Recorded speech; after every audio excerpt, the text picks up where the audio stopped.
Result వస్తాయి. చదవకపోతే result రాదు. టైం కేటాయించకపోతే రిజల్ట్ రాదు. టైం కేటాయించకపోతే మార్కులు రావు. టైం కేటాయించకపోతే ర్యాంకులు రావు. ర్యాంకులు రావాలన్నా, మార్కులు రావాలన్నా టైం కేటాయించాలి. ఏం చేయాలి?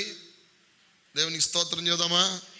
మరి ప్రార్థనకి వెళ్ళే నువ్వు, ప్రభువుని ఆరాధించే నువ్వు, దేవునికి దగ్గర సమయం కేటాయించకపోతే నీకు మార్కులు వస్తాయా? దేవుని దగ్గర సమయం కేటాయించకపోతే రిజల్ట్ వస్తుందా? దేవుని దగ్గర నువ్వు కూర్చోకపోతే, సమయం కేటాయించకపోతే, అవర్స్ వైజ్గా, పీరియడ్ వైజ్గా కూర్చొని స్టడీ అవర్లో కూర్చున్నట్లుగా నువ్వు ప్రార్థనా మందిరంలో ప్రభు ఎదుట నువ్వు కూర్చొని కొద్ది సమయం, అదే సమయం గడకపోతే ర్యాంకులు వస్తాయా? మార్కులు వస్తాయా?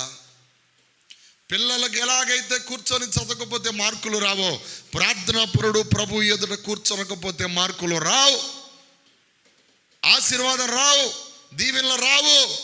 కూర్చుంటేనే, అడిగితేనే, కూర్చొని దాని గురించి మన ప్రభు ఎదుట సన్నిధిలో సానబెట్టబడితేనే, పదునుగా మారితేనే, వాక్యంతో పదునుగా మారాలి, ప్రార్థనతో పదునుగా మారాలి. ప్రార్థనలో పదునుగా మారకపోతే, వాక్యంలో పదునుగా మారకపోతే ఏమీ రావు, ఏదీ రాదు, ఏదీ పొందుకోవు. ఏది నీ ముందున్న స్వీట్ షాపులో అద్దాల్లో ఉన్న స్వీట్ చూసి నోరూరినట్టుగా నువ్వు కూడా నాకు దేవుడు ఇస్తాడులే అనుకుంటావు, దేవుడు ఇస్తాడులే అనుకుంటావు, కానీ రాదు, నీ ముందుకు రాదు. స్టడీ అవర్లో కూర్చొని పిల్లోడు చదువుకొని చక్కగా